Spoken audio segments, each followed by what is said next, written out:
Welcome to another edition of the NCBI Podcast. I'm June Tinsley, Head of Communications and Advocacy with NCBI. And today I have the pleasure of having a chat with Joe McPhillips, who is based in Wexford. And welcome aboard, Joe, and thanks for taking the time to have a quick chat with me. No problem, June. Nice to be here. Nice to say hello. Great. So I suppose just for the benefit of our listeners, if you could kind of kick off by telling us a little bit about yourself. Joe McPhillips. I'm 48 years of age. I lost my sight due to diabetic retinopathy 14, 15 years ago. And I've been trying to cope with it ever since. Good days, bad days. And I have two kids and a partner. And that's where we'll start from. That's a very good start. Tell us, Joe, obviously, if you lost your sight in your 30s, Yes. at what point were you in life at that point? Were you a student? Were you working? Were you um I what was, situation? yeah, I was at a good point in my life. I was working, good job, turning a few corners in my personal life, and had literally moved in with my partner, life going in the right direction. And between moving in with her and 6 months later, I was blind, and that was quite a start to a new relationship. But yeah, I lost my eyesight within 6 weeks. That was at the start of February 2008, and then by the time of my birthday in March, I couldn't see a thing. Wow, that is very, very fast. No wonder it's Yes, taken a long while to adjust and accept and um be where you are now. yeah, it was. It's a long road, and the recovery is kind of the way I often say. It's like rebooting a computer. You just have to start again and get everything and get if you acceptance, I'd say, is the hardest thing to do, or one of the hardest along the way. And then it's just independent living skills and trying to pick up and trying to relearn everything you learned before that you thought you knew.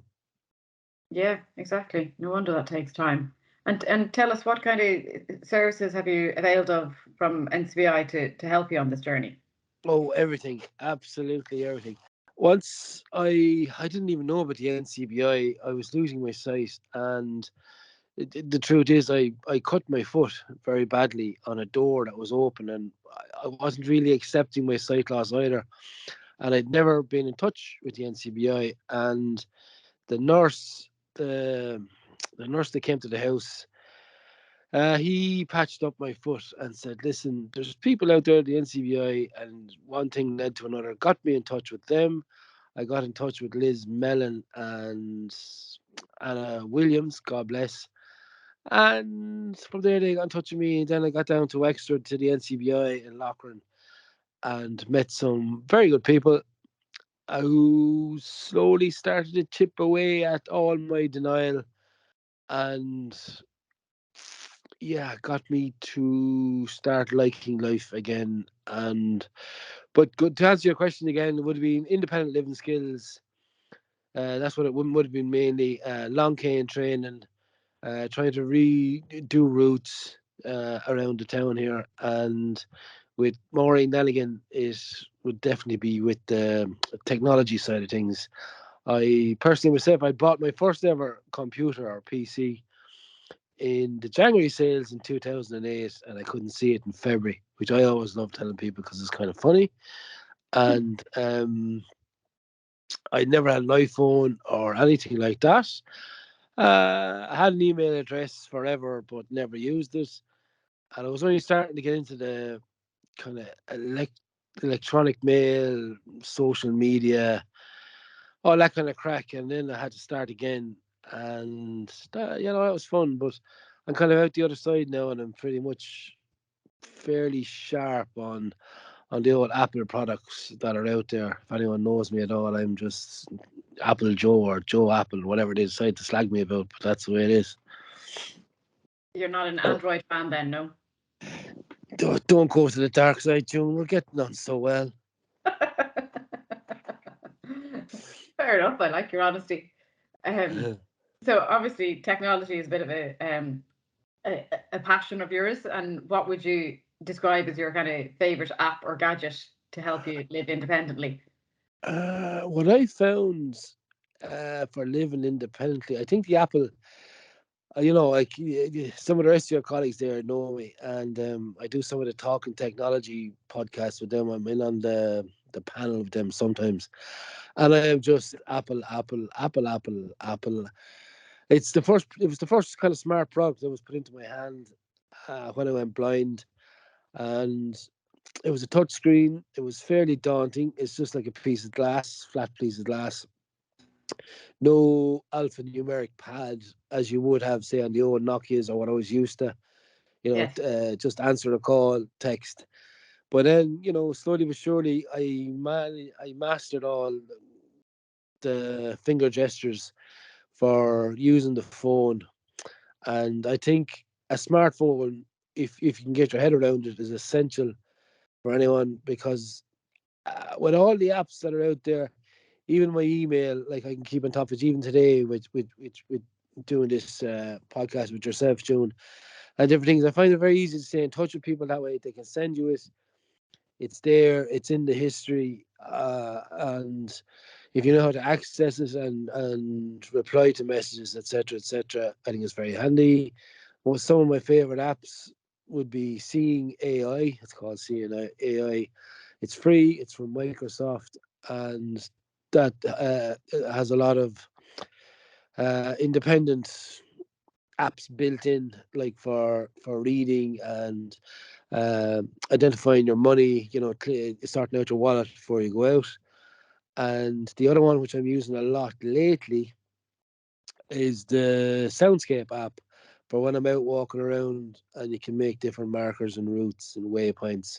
And I'm really enjoying that because I'm finding that's getting me out a bit more with the confidence side of things, and you're more confident where you're walking to and from, and you don't tend to get as lost as I was getting, if you know what I mean.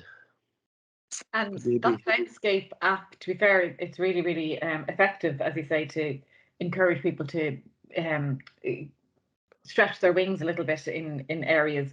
But do you ever feel that the internet connection becomes anyway faulty for you and has led you astray in any way?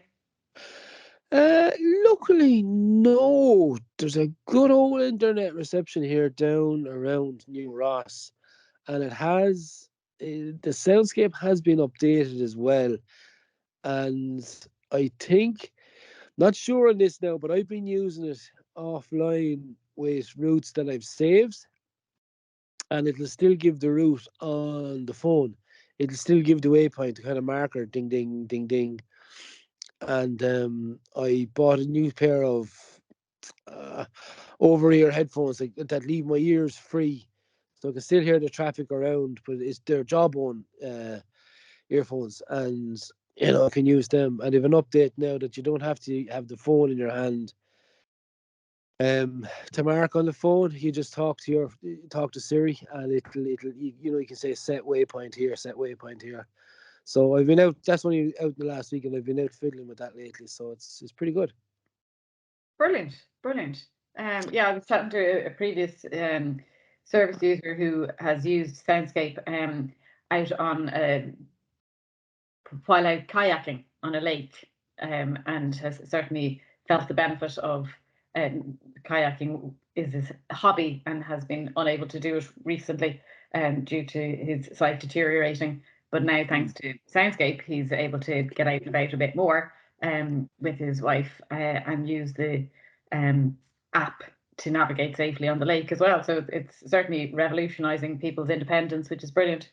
Yeah, you can set a waypoint anywhere, June. It just even in the park here in Ross where I like going, it's very open and very out there, and you're kind of going along. it's often happened. You think you go, I'm here, and you're not anywhere close to where you think you are. But now this with the markers and their audible sound, and they get louder as you get close to them, and then you're confident that you're actually at the seat you think you're at, or you know there's a seat here to sit down, or a bin as a waypoint, or a picnic table. Yeah. It's kind of more of a reaffirming tap on the shoulder. Yes, you're going the right way, instead of plowing around, getting lost, and having to go, help, where's my phone? Ring someone. It's a lot nicer, and you can set as many waypoints as you want. And I'm even walking to my parents now, and yes, they're delighted to see me more often. But so Good, good, it's good. it's it's grand. And have you felt that kind of mainstream technology has become more accessible in the last, let's say, 5 or 6 years? Um, Yeah, I think companies are waking up to the accessibility. I think they're realizing that there's a serious market out there for people with vision impairment, sight loss. I Even with more programs on television as well, with audio description and more accessibility coming through the likes of the suppliers. Like Netflix have their own category now, which is just audio description, which I find fantastic. And it is shaping up, because at start, like, I went blind 12 whatever years ago, or 12, 14, and I found everything at the time very clunky. And if you were swiping left or right, it'd go button, button, button, and then it might say, oh, I don't know, it'll actually give something a title, and then it'll go button, button, and then it'll go image. But now there's a lot less websites or apps or newspapers, or even advertisements that come along. There's more information on them, and you can swipe through, and you don't feel it's left out. So I think it's getting a lot faster and a lot better. and have you come across any kind of particular stumbling blocks to websites if you want to, let's say, buy something online or anything like that? Is there any websites you found really accessible, and even a few who aren't as much? um I could tell you a few funny stories, but no, I like using Amazon.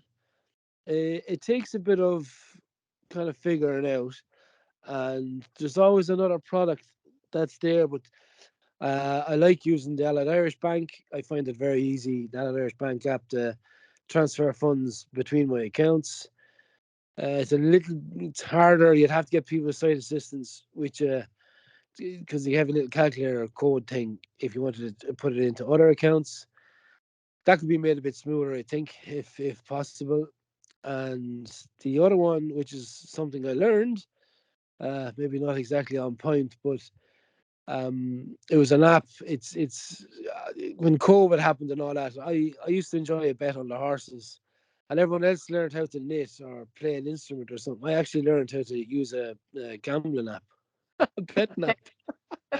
And it was there, and it was sign this in, sign that, do this, do the other. And I actually, it worked a treat. And then it's little victories like that for me, because I have total sight loss. It makes you it makes you human again. You're not, I don't say human again, but you're not left out of the crack with the lads if you're out or in Yes, touch, and they're saying, yeah, I think it's really sharpening up. And touch wood, I haven't really come across a bad app that has let me down at all. And if there is ones, they just haven't been updated, or they've been abandoned by the company or business that brought them out in the first place. They've moved on, they've changed their name, maybe they've gone into a different field.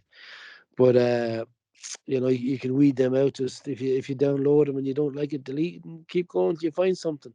And the other one is, if people were out there looking for stuff, if you can get a hold of a podcast, get your own podcast player. Mine is called Downcast, and I'd recommend people sign up to AppleVis, and that is always up to date. I know it's Apple as usual, but they cover a lot more than that. And they do new releases and what apps to recommend and different things like that. And tell me, Joe, in terms of, the way kids are often more advanced than their parents in the world of technology, I'm sure you're educating your own children on how you navigate websites by virtue of having to make them audible and accessible for yourself. Yes, I would see, particularly my son has been with me, and he'd see there'd be nothing on the screen, and I'm flying around the screen, dark screen, with fingers and gestures and different things. I'm not really a heavy PC user. I find the typing and things, or else my your jacket or hoodie or whatever you're wearing can hit buttons, particularly if it's very sensitive or on a laptop, and then your whole screen will change if there's a touchpad or something, and that just frustrates me a lot. But Jacob and Annabelle, they'll be watching me. They're like, "How do you do that?"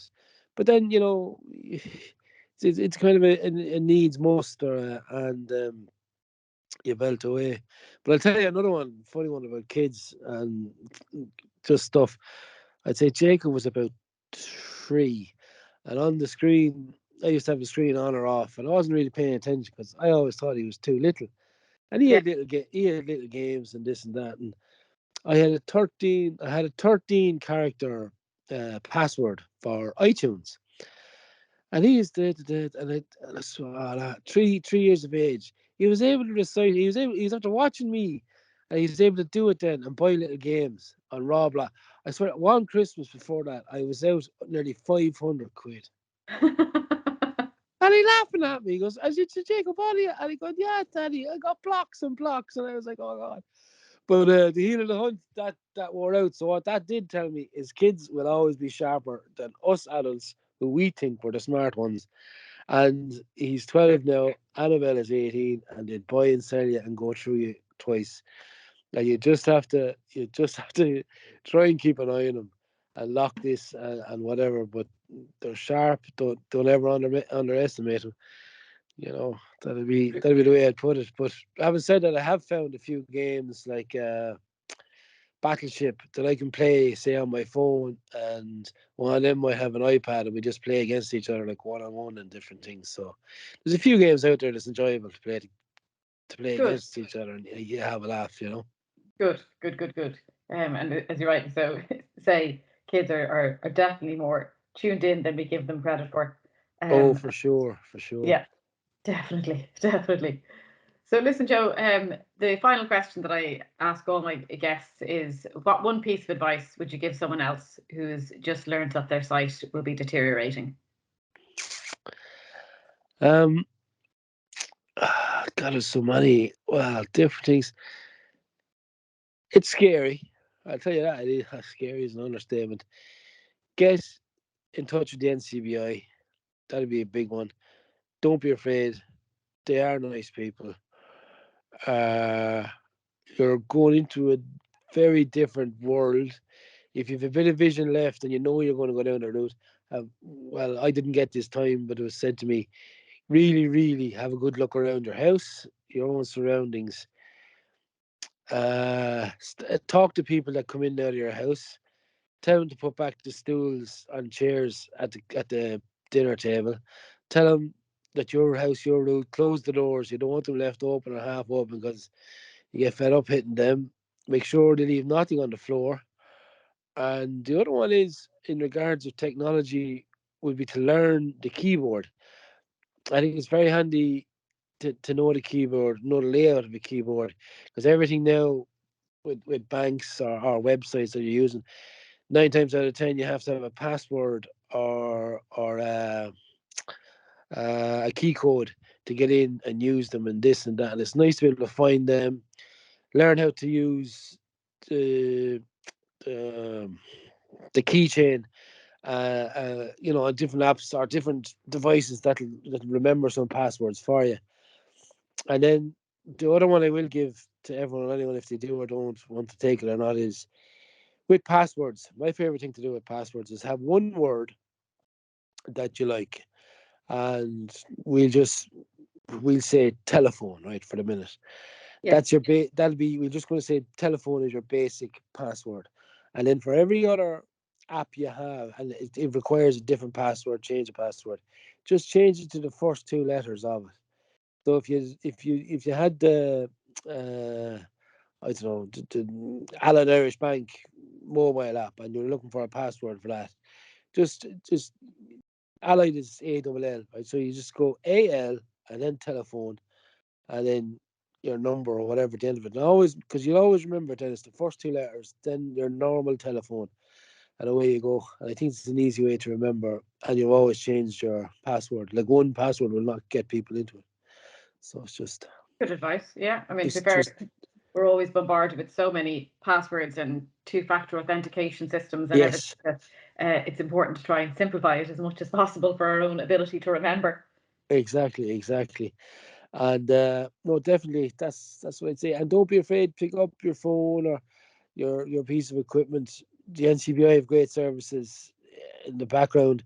Like Maureen Lanigan done a lot for me with the technology side of stuff, and Madeline Flanagan also done the independent living skills. And get in touch with other facilities that are out there. There's a lot of places you can learn or go, and like I hid away from the world for a year and a half, 2 years when it happened to me. But get out and get going, and get a walk. Try and do something. Good advice. Good advice. And I suppose if anyone is interested in connecting with NCBI services, please feel free to call the info line 1-800-911-250. We have offices right across the country, and more than happy to help out in any way we can. All information about our services are available on the website, ncbi.ie. But for now, Joe, I'd just like to say thank you very much for having a chat with me. We certainly appreciate your time, and enjoy the rest of your day. No problem. And the same to you, June, and your listeners. Thanks very much.